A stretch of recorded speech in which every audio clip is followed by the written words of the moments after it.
ለማታነው ዮናስ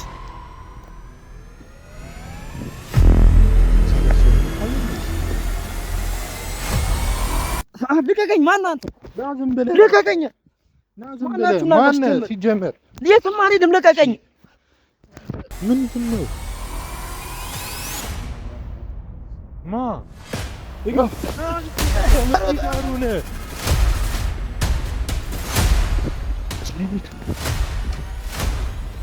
ይሄ ደግሞ ሌላ ነው ማለት ነው። ለምንድን ነው የረድከው?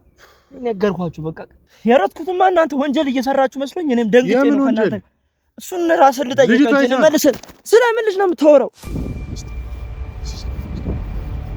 የሆነ ሰው ይታየኛል። ቤተሰቦቻችን የሆነ ሰው ይታያል። ናዛ ጋር እስኪ ያሳያል።